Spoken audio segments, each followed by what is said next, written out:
So, what actually happens is you'll fight that guy, die a few times, and then you'll get brought back here, which you might see happen to me, or probably will see happen to me. You'll wake up, brought back. The sculptor will be sick, and you'll go, man, this Buddha statue that I was told not to mess with. Well, I also have this bell. Let me give the Buddha statue the bell. And we give the Buddha statue the bell, and we get... Close your eyes. Hear the bell speak to you. this cinematic. I guess I should have talked to him first.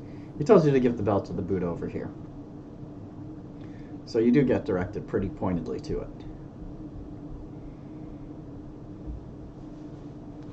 Bell's chime will stir your thoughts and awaken old memories from their slumber.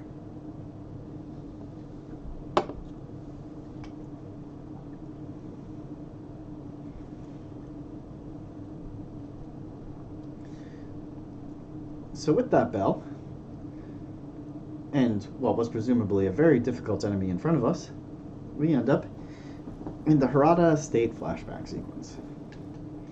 Right behind us, right as we spawn, there is an item, of course. More pellets. And in front of us is the statue, so we can fast travel here.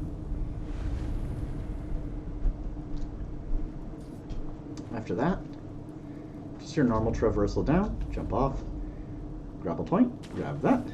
Second grapple point, grab that. To avoid fall damage. Run back here, find that there's no items, and then run back away. Doesn't hurt to explore, but there was nothing over there. Grab this item. Another fistful of ash. We talk to this guy. The son of... Ow. What happened? Thieves at Hirata Estate.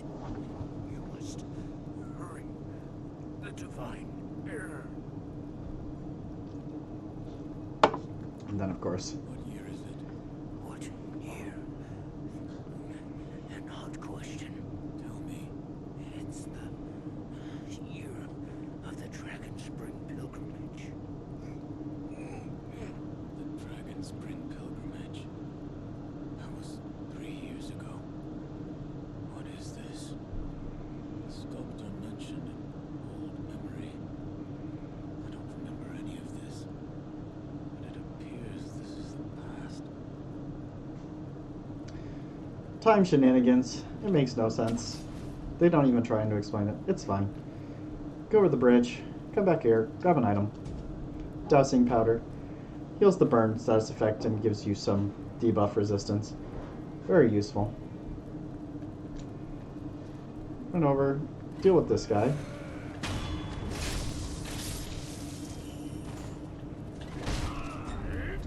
Oops.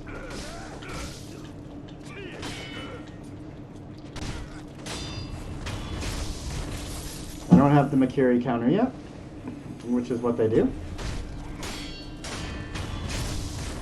So I would have to deflect those. Group of dogs. Here's the first time dogs would be pretty annoying. But we have the shinobi tool. It deals with them that easily. Don't need to fight them. Just be aggressive, break straight through that guy's guard. Doesn't do anything. So the alternate route is we can jump in the water, swim over here, come up here, and completely avoid that combat encounter. But, oh, that guard got stuck on that. Just R1 man. Breaks their guards, generally pretty relatively easy. Grab something. Go meet another NPC. But we're gonna get these cards first.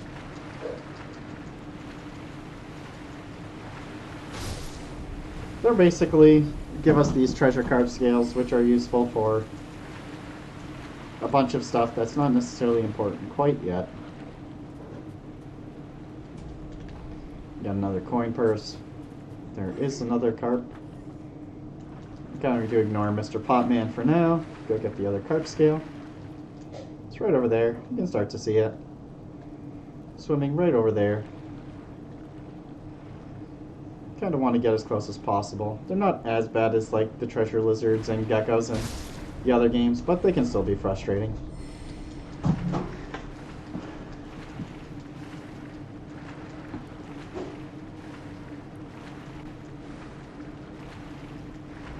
So.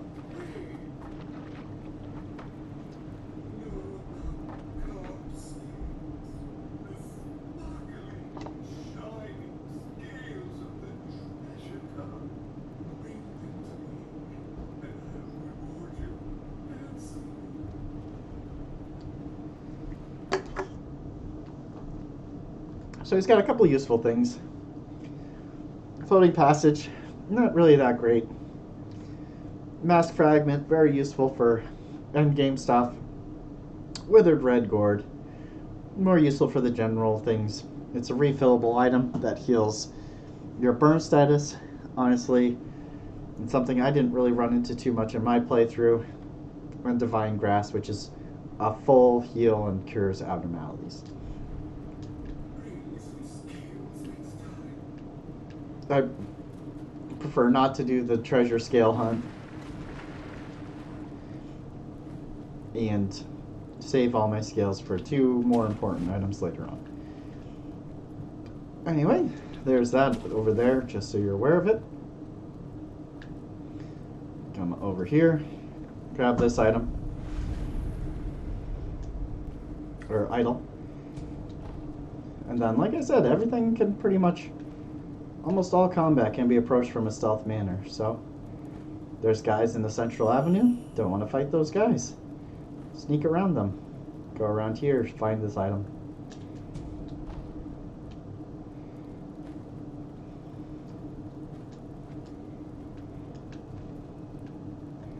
Like I said, there's a way to approach every combat stealthily. Since that's not a bowman, he doesn't even notice.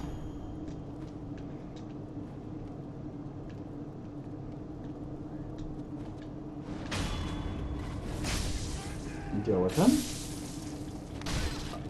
Kill archers, because archers are annoying in every game that has an archer. Just R1 through that guy's posture. And then he's done. Nothing too hard. Once again, approach the fight from a stealthy manner. Take a pause, look around, see what you got going on. So you've got one guy with a torch, one guy with an axe, another guy with an axe in the building, and a swordsman there. Quite a lot of dudes. The only way is to fight all four, or to do the brave thing and go around them.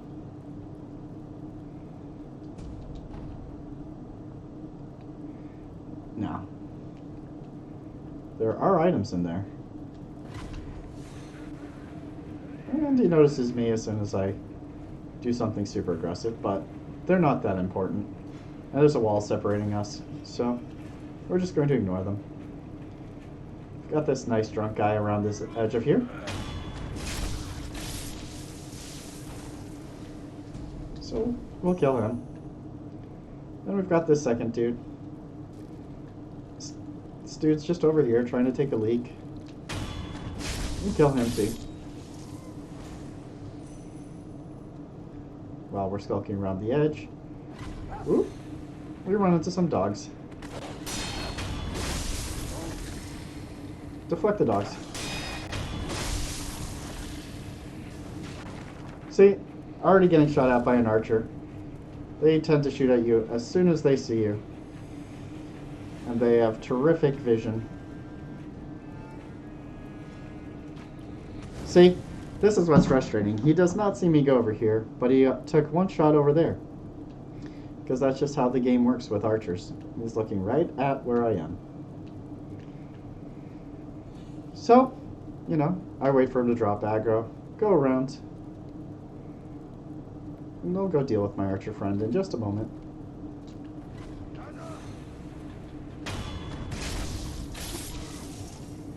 Now that my archer friend's dealt with, I want to reduce the numbers as much as possible. So, whoop. That was a Makiri counter before I have Makiri counter unlocked, which is fine. But the important thing is, you know, trying to reduce how many people I fight at once. Especially at the start of the game when you don't have very many tools.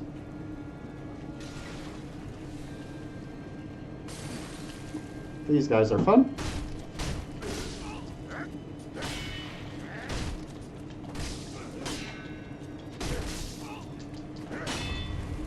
Ooh.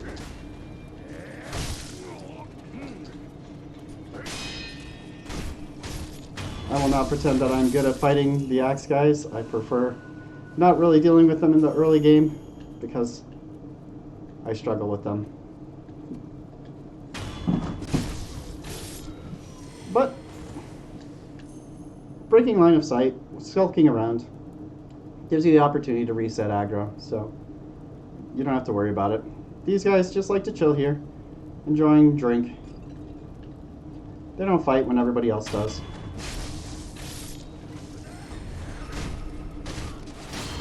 Most little sword guys, you can just R1 spam through. They're not really a big deal. But one of the important items, and oop,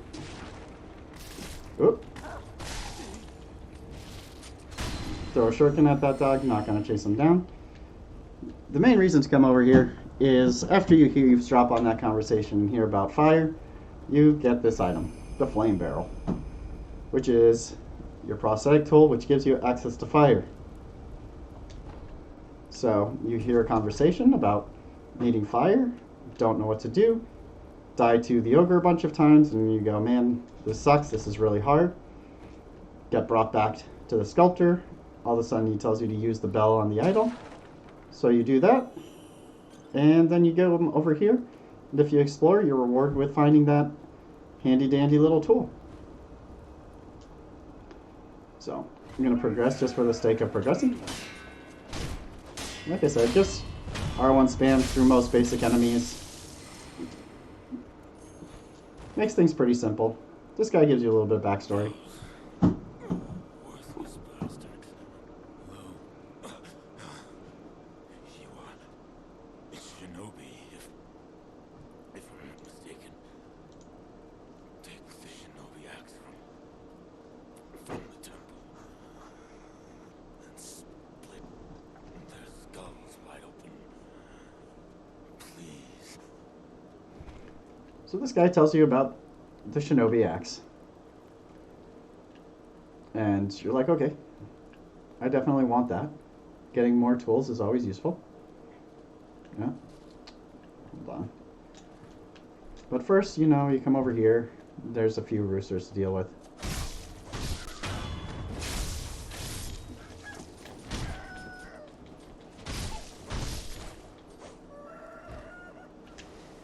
And some items to grab in this farmstead.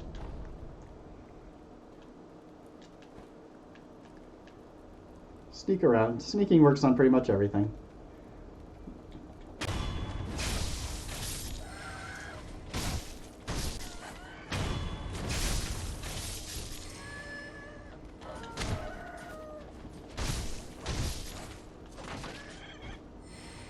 Alright, then you can just grab all the items in this area. Most of which I don't use because I'm definitely one of those people who gets to the end of the game with all those items that I'm just saving for the right moment. But you keep walking down here, you get what's basically the first Souls game equivalent of a shortcut in this door.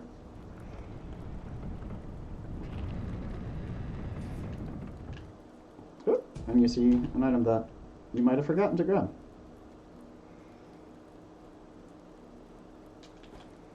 So once again, important to try and find different ways to go around. He tells you to look for an axe, and it's right over here.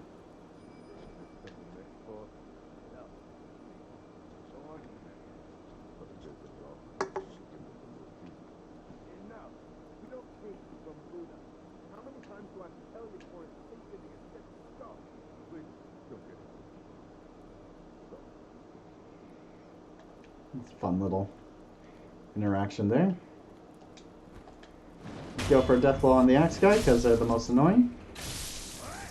He always calls his friends first, which gives you opportunity to take advantage and beat him.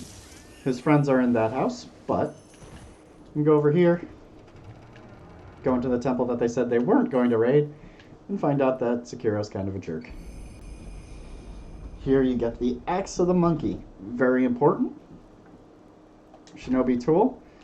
And another area where the game kind of gates you and tells you should look for something else. Now, I could have sworn there was a guy in this house. That's weird.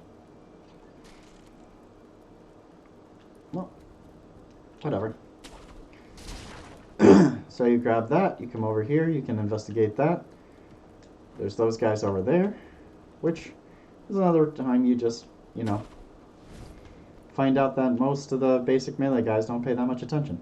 Hey, open up! Open up, all right? I can hear you whispering in there. If you don't surrender peaceably now, you're gonna regret it later. Hey, can you hear me? Hey! Not very effective. Go ahead and get that guy. He's going to call for his friends, even if there aren't any friends. Just say, nope, you're not doing that. And keep on going. Here, you get a conversation that warns you about an upcoming mini-boss.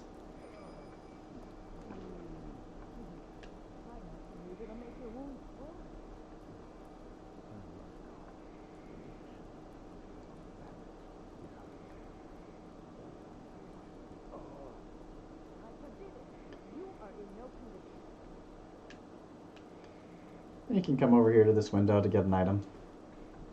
Who are you? I'm not a thief. You're the young lord. Honorable Shinobi, those filthy bandits are after the young lord. They've already climbed the hill and set the estate on fire. It looked as if the young lord had no way to escape. I beg of you, Shinobi, please rescue the young lord. I entrust this to you. I pray you. Thank you. Definitely of help. And then we can come around here to get another conversation. Have fun. You're the young master Shinobi. Yes. What good are you? You were nowhere to be seen when things went south. Wait, tell me you didn't lead them here yourself. The timing of their attack was perfect. Normally those bandits wouldn't have stood a chance. Yes, it had to be you. I hope you die, traitor.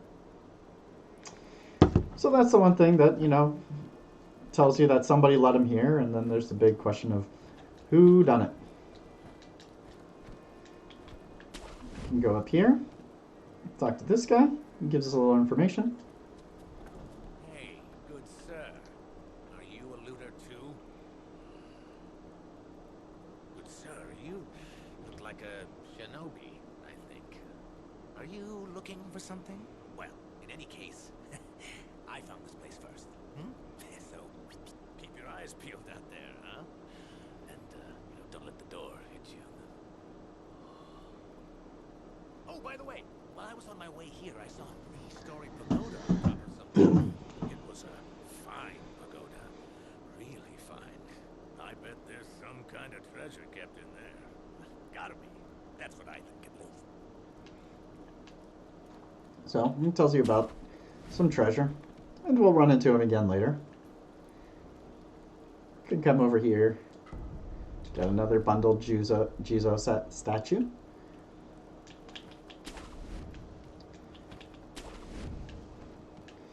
And then, you know, if... Oh, wait. Who do I keep aggroing? How did I walk past this guy? This is very weird. Whatever.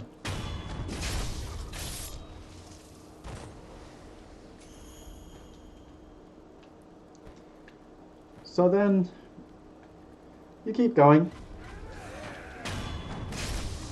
And all of a sudden, you see these guys with shields, and you're like, oh, shields, I can deal with that. And you realize I'm not doing any damage to these guys. Not easily, anyway. And, you know, maybe you remember from the beginning when the nice, friendly sculptor tells you, hey, there's a shinobi tool for everything. And you're like, oh, okay, well, you know, I've gotten a few shinobi tools. I found an axe. I found I bought some firecrackers. I found a flame barrel. So, maybe I'll go back. Oops, not rest. I meant to travel. Maybe there's something to that. Maybe there is a shinobi tool for every job.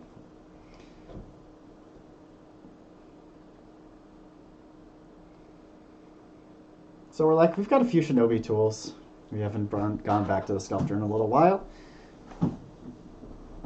Let's go back to him and see what he has to say.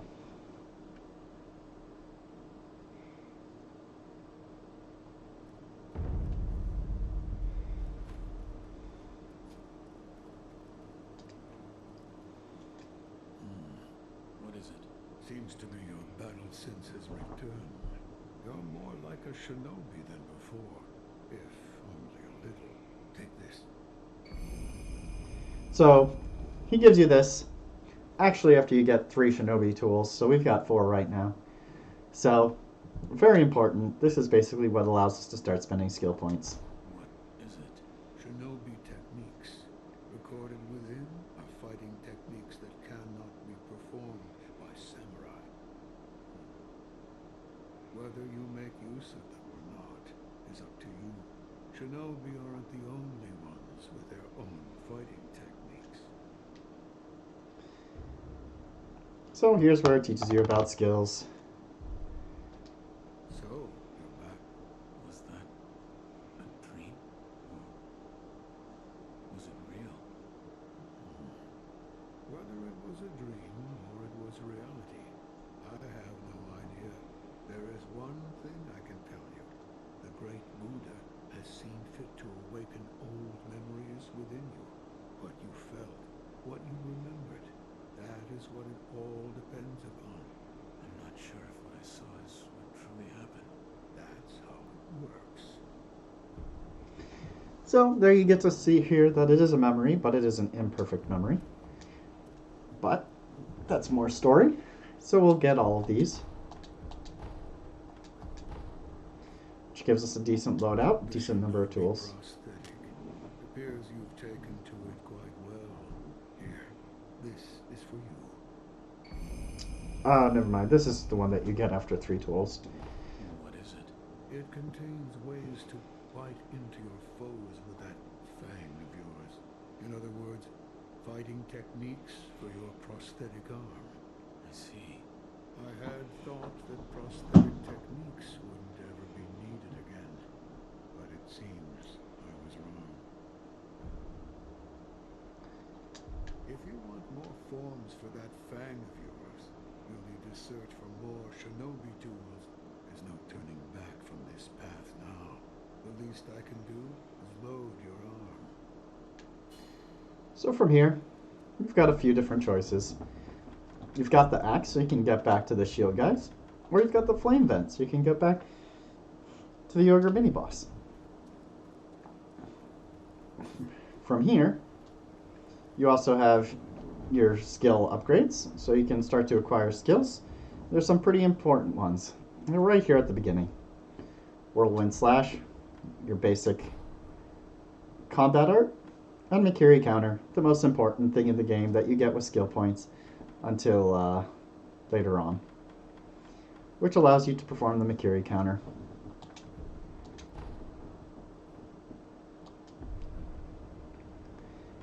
So from here, I like to go back to dealing with the ogre, now that you have fire.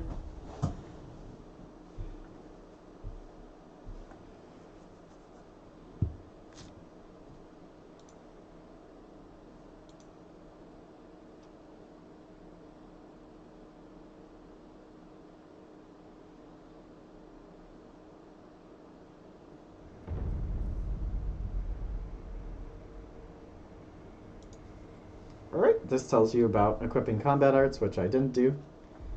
So we go over here to combat arts, equip it. It's one thing that I didn't figure out the first time I was playing. It's kind of frustrating. Triangle cycles through. We want to equip the flame vent. We've already eavesdropped on the conversation, which tells us about fire scaring the ogre.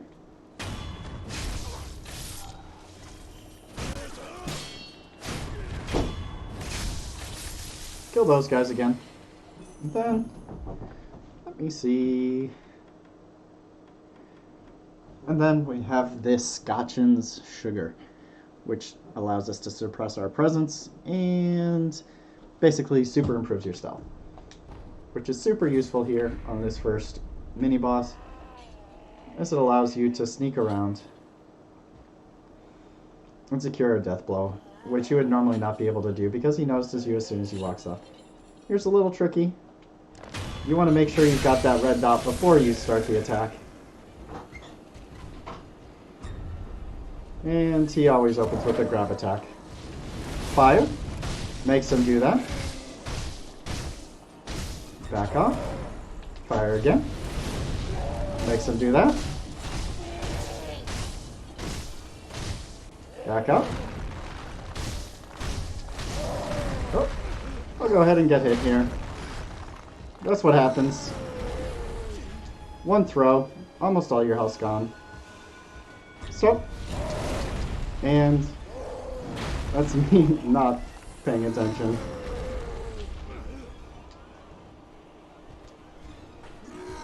Grab attacks I'm pretty bad at. But if you do this,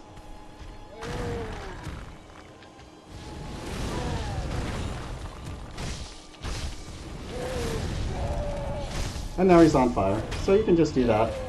Work through all his health, even with the mistakes that I made. Still relatively simple. And you get your second prayer bead. And you get a skill that increases the healing recovered from your medicine. Two very good important things, but you can see for the most part that's relatively easy. I got a little bit greedy on one of those attacks. Shouldn't have done it. But even with that greed, you still just do a few flame vents, and you should be able to just R2 your way through that fight. Much easier than trying to learn all this stuff. Dodge it. Ooh, almost forgot about those while talking. And it's relatively easy to deal with your second mini-boss. Deal with these guys again, because we want to get something. Over here, you have your first spear enemy, which is basically what teaches you all about the Mikiri counter. The Mikiri counter is the way to deal with thrust attacks. The spear enemies always charge and do that. It's basically the only attack they do. So you see that they're charging forward, and what you're going to do is hit circle and go towards them. Oop, let's try and demonstrate again.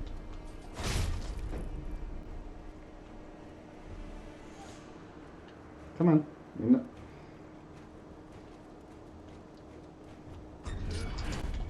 Okay. Not close enough, but I'll get plenty of opportunities to demonstrate it. But that's all they do. They do it very slow, very easy, and teach you about Mikiri counters. Over here, we get our second gourd seed, so we can go up to 3. Get a ceramic shard, which I guess is used to distract enemies, but I'm not very good at using it. And a monocular. The monocular that you get in all Souls games. I don't know if you use it, but I never do. Gonna sneak over here, all the way over here, because there is... And he saw me. Always does. So, there's that guy right over there.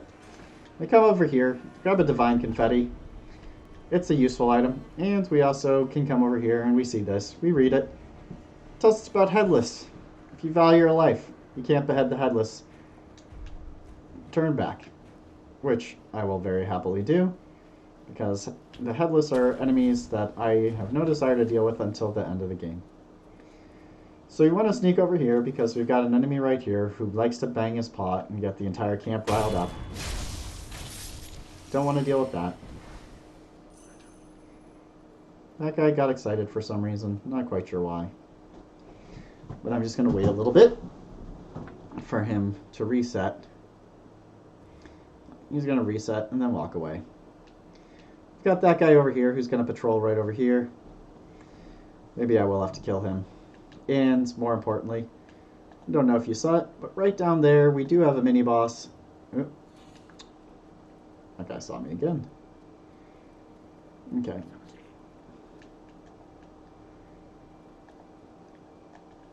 I'm just going to jump on this guy. Kill him.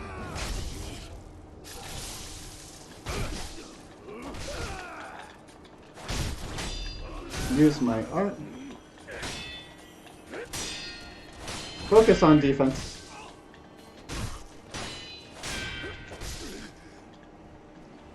And not do a great job of focusing on defense.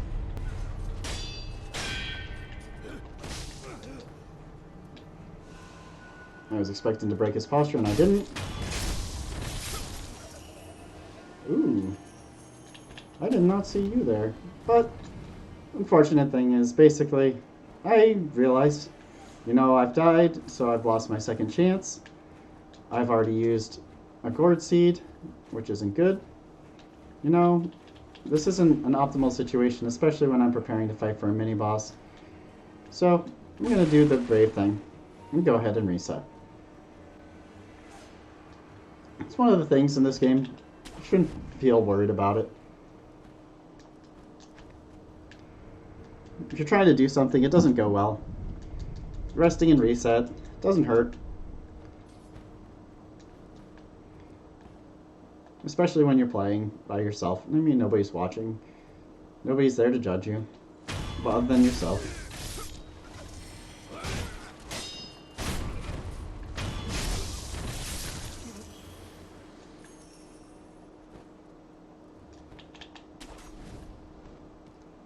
Some of it's because I'm rushing a little bit. See, this time for some reason the gunner does not see me. So I get to start with clean aggro. Not quite sure what the difference is. Sometimes he sees me, sometimes he doesn't. I always crouch just in case.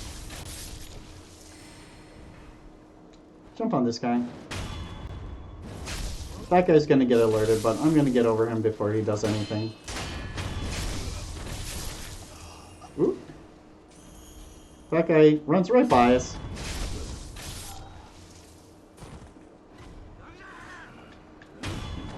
Got a chance to get this guy.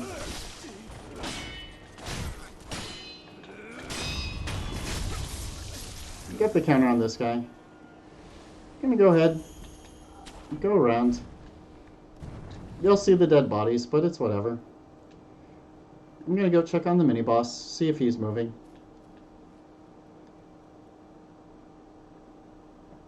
So, looks like the mini-boss did decide to be aggroed, which is fine.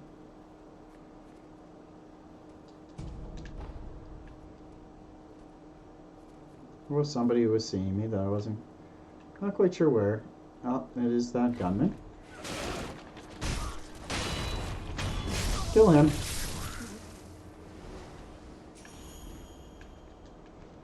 Gonna kinda check on the situation, see what's going on here. This mini-boss is kind of strange. He doesn't really seem to care when his dudes are killed. I'll see if I can get the jump attack on him. I can.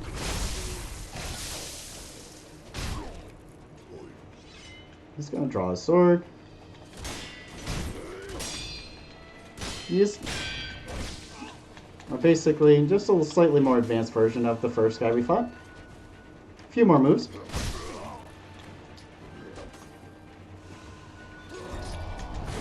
He has that, so we're gonna jump over that.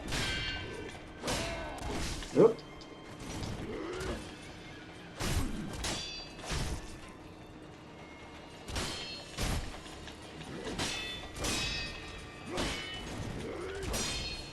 Try not to get messed up those deflects.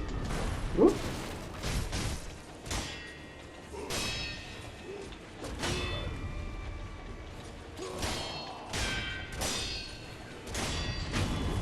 Just worked right through that.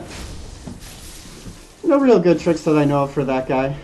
You can use firecrackers to disrupt him, but that's hit or miss. Once I clear out those two mini-bosses, because you get 2 prayer beads almost back to back, come down here, you can hear some little croaking. See, there's a little dude up there. He wants to drop on you once you go to grab that item. Shuriken deals with him. And you can grab that pellet freely. So come back here, grab this item, and then you can travel, go back to the temple. We did pick up that gourd seed, so we want to go ahead and turn that into Emma, because having more heals in the gourd is important.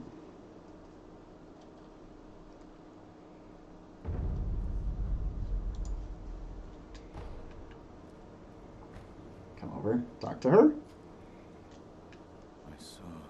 Yes. I saw you and Lord Kuro in a vision. A vision? Yes. Where is Lord Kuro right now? He's being kept near the keep at Ashina Castle. The gate to the castle, however, is shut. I see.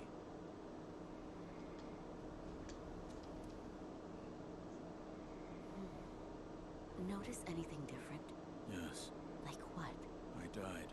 The divine heir's voice reached out to me, and suddenly I was alive again. So you died, and now you're alive again. So that means it has to do with resurrection. Resurrection. Lord Kuro.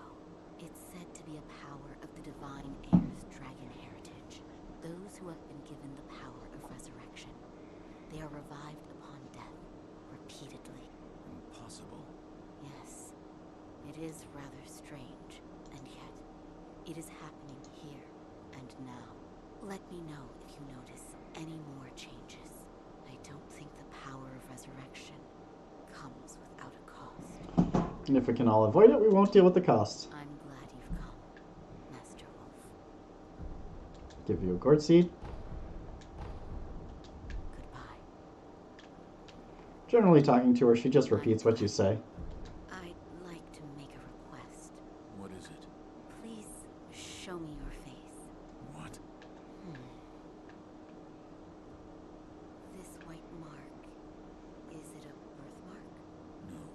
Then that must mean it appears on those who have received the dragon's heritage. Or perhaps it's a symptom. Are you done? Yes, that will be all. I'm sorry. That was rather rude of me. Goodbye. And she'll just keep repeating that.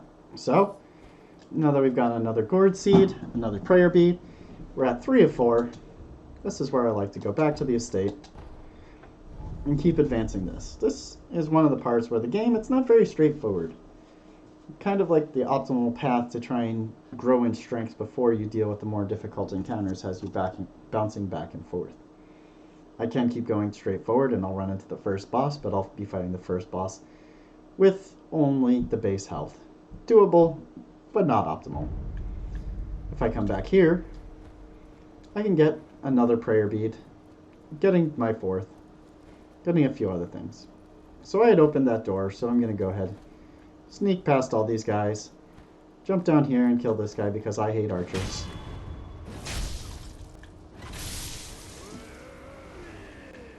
They'll see me, but they generally don't aggro for that too terribly long.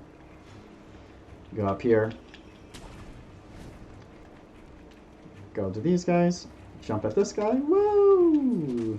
That was interesting. Let's try that again. Hopefully the lock-on decides to lock on. Let that deflect. I'm gonna switch to my axe. Hopefully get through this guy before the axe guys get close enough. Now that I have my axe, shield guys are that easy. One axe blow breaks the shield and immediately makes them available for a death blow. And you're like, wow, that was much easier than, you know, when I couldn't do anything. Oops. Messed that up, but that's fine. Jump to this branch. Then go up here. So, we heard about a shinobi hunter. We see this guy in white over here that we can lock onto. I'm locking onto the archer right now. I'll deal with in just a moment. We see, oh, he's got 2 health bars. This is a mini boss. Mini bosses are very often in an arena with tons of guys. Like I said, there's almost always a way to get a free death blow on almost every mini boss in the game. As soon as you kill this guy, this dude over here waves and aggros an Axeman. So the Axeman will come down. I'll fight him and hopefully not do too badly. Deflect him allows me to get some attacks in on. With him deflected, we're going to go over and deal with our shinobi hunter. The last guy generally looks the opposite direction even while I kill this guy. Not very smart. One of the interesting things about the aggro table in this game, and with it being primarily stealth,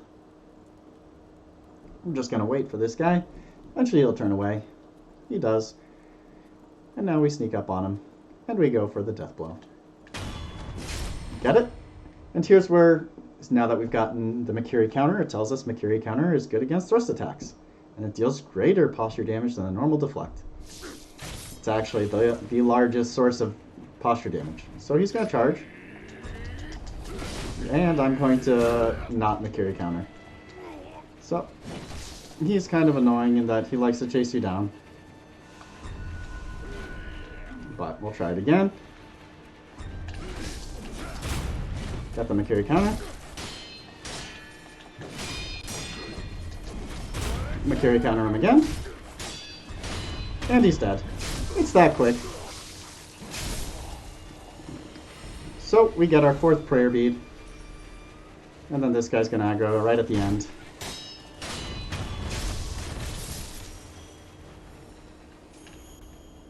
And he's important because there was a fog gate. This game doesn't use fog gates for bosses very much, but it does use it for mini bosses that you have to kill before progressing the game. So we can go get the sculptor's idols. I'm gonna do, oop, and at the sculptor idol, I can go ahead, enhance my physical attributes, and you can see just how much health this first one gives you. It is a ton. Here's 20% of your total health or something. I don't know. Acquire skills. There's a few other good ones. The important one that we're going to work through, mid-air deflection, which leaves us into, nope, it was Shinobi Eyes. Wrong direction. Run and slide. Shinobi Eyes, which gives increased posture damage to the Makiri counter. Very important. I did beat my last playthrough without it, but, you know, extra posture damage on the Makiri counter is very big. There's a lot of enemies that have very wide openings for that Makiri counter, and it's just extra posture damage that you will be getting in if you have it. Ooh.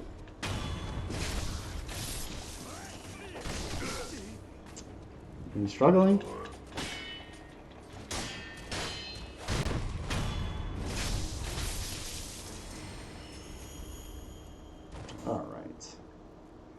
So this part is kind of annoying. There's a bunch of archers right up there on the cliff.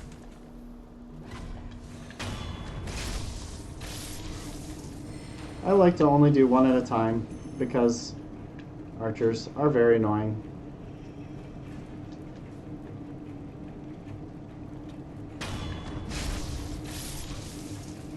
And then I'm going to go up here.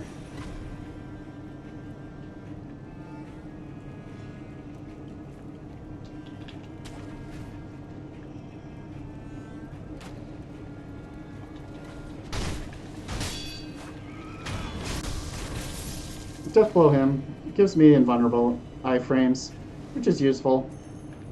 Even if I don't actually need them, I like to go with the safety first method. Whoop. I'm gonna get shot. That's fine.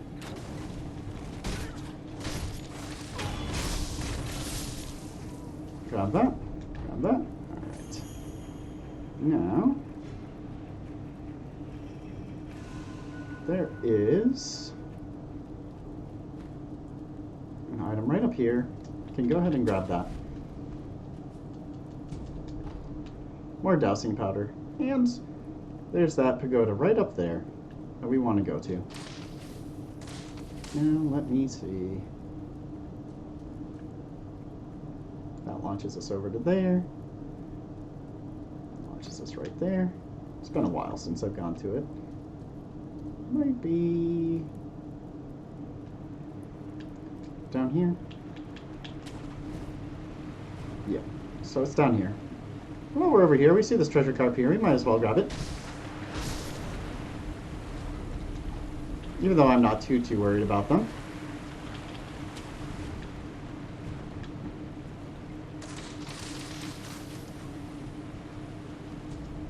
So we go over here. This is hidden, but you can just walk through that.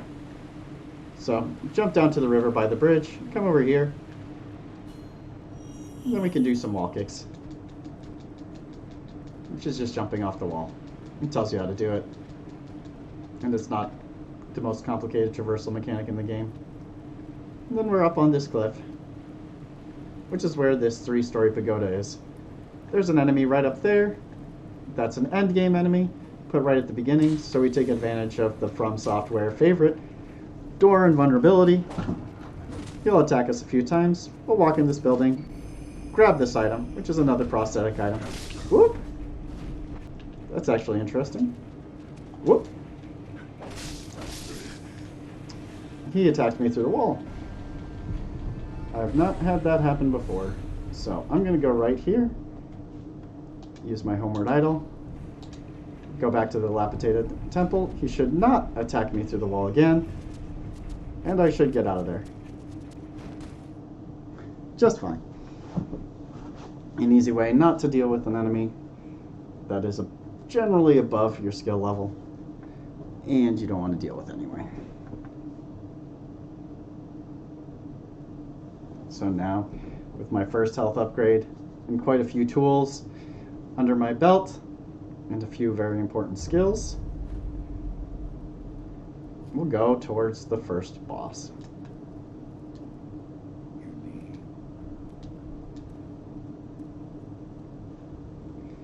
Mist Raven, a tool that I have not actually mastered.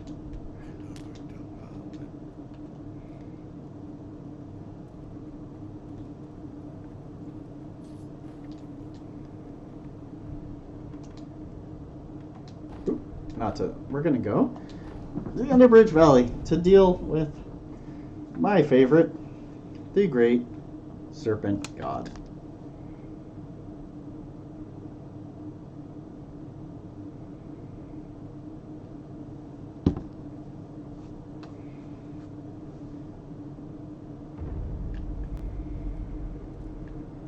So, as you come down here, you start to see the valley shaking.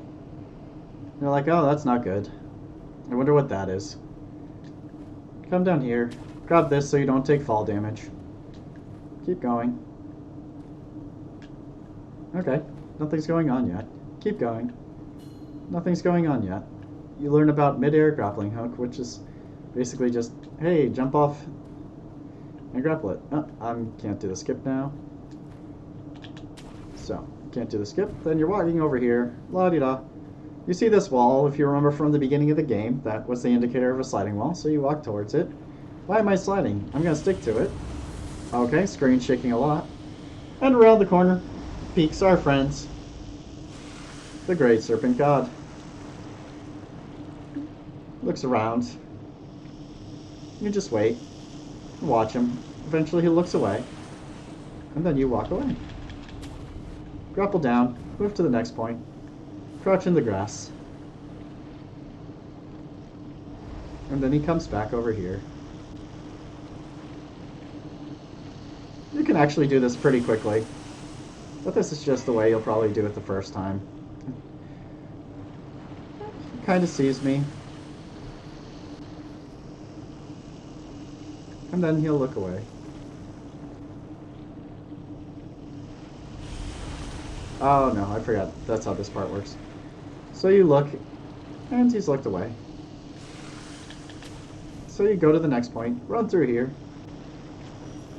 And he's got a scripted attack right here. He slams his face into it. No matter if he sees you or not, there's actually a way to skip this entire sequence. And then right over here, he comes down here. Oh, he's gonna see me. Oh, no. If you do that quickly, you can jump right into here.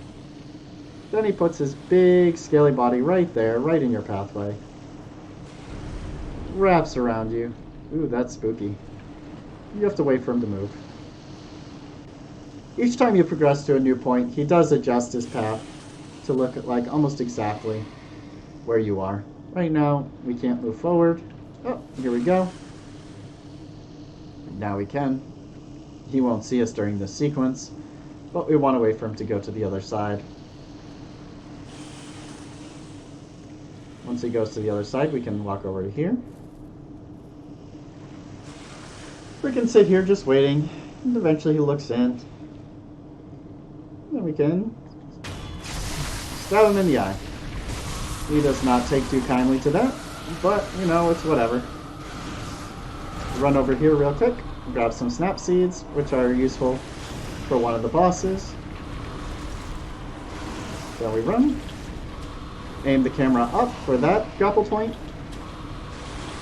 and for that one, and then we run through here. Aiming up with the camera for that grapple point got me a lot of times the first time I came through here. And then, for whatever reason, you know, he's done. He says goodbye. I'm done with you. You stabbed me in the eye. I'm not happy about that. Ooh. We see an item over there, so we go back to go get it. Whether it's important or not. Out goes sugar. A damage buff. Increases your damage by like 20% or 25%, something like that. Gotcha and sugar, which we've already used. It is the one that I use most often. I like to jump up here. It's a way to avoid dealing with these guys. They're kind of annoying to fight.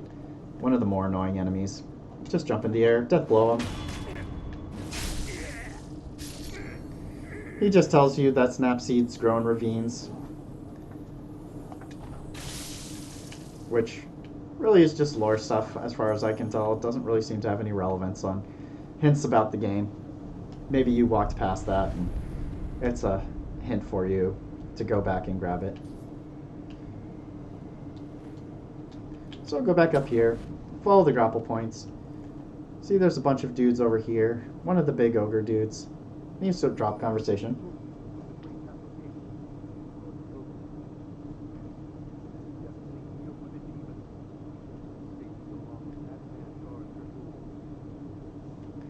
That tells you there's a smoke signal. It's the first boss. You can see it right over there. Okay. I'm moving towards the smoke signal, which is the first boss. Then you come over here.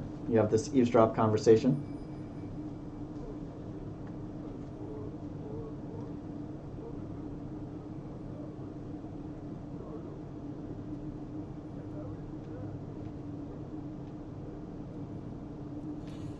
So, that guy right there gives you a hint for the first boss. It says gunpowder startles horses. And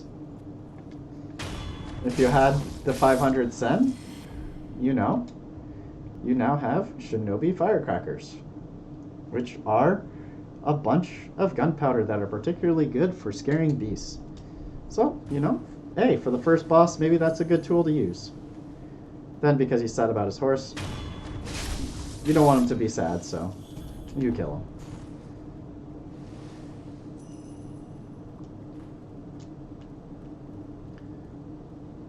Then there's items down here that you might want, plus a little bit of lore. I'm going to clean up the enemies before I get the lore.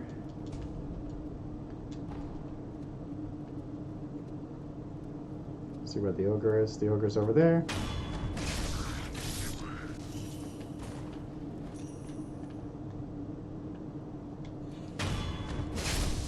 That guy is gonna notice me, but not completely. That guy notices something's wrong too. Just go around, go back up here.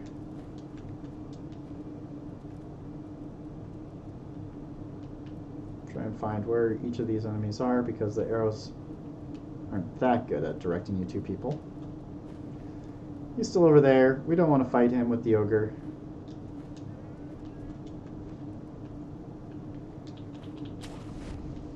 Ogres are generally pretty annoying to fight.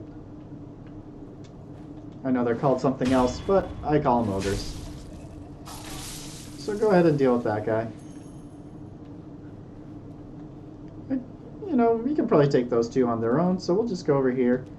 Kill the ogre right in front of them. Spear guys always do thrusts. Makiri counter, one-shots that guy. Not a big deal. Move into sword combat with this guy. Just real easy to flex. 1, 2, deflect. 1, 2, deflect. And then we can grab all these items, which are super useful. And I don't think there's anything up there, so we'll go back and get the last little lore piece right up here.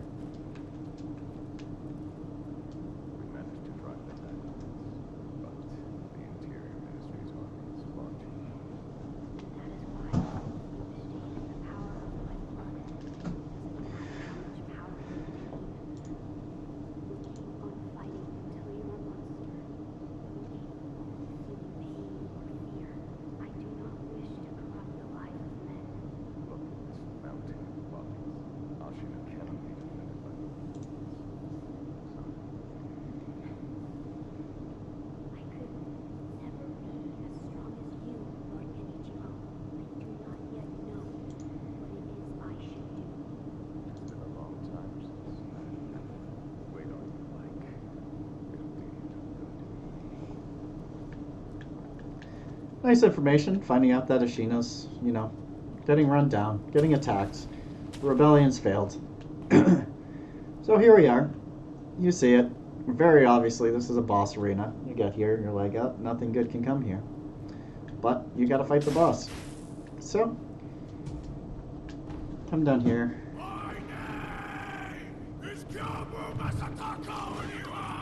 He sits here and lets you just attack him for some reason. Just deflect his attacks.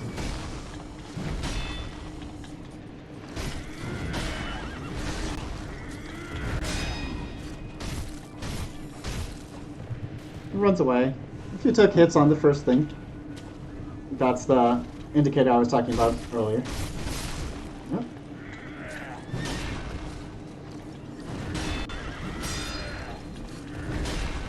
You can go ahead and throw gunpowder. And that gives you a lot of free hits in.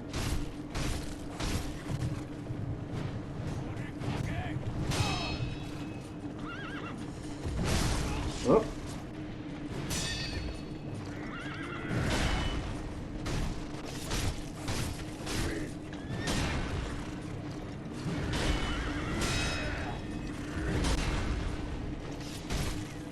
Deflecting his attacks lets you get death blows in a lot easier.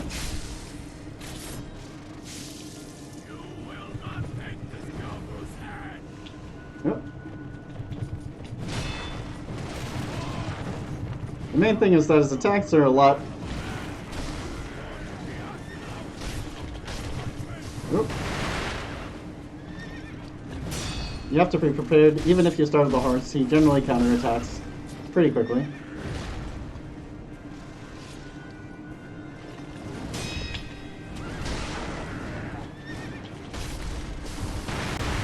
Oop. Wasn't close enough.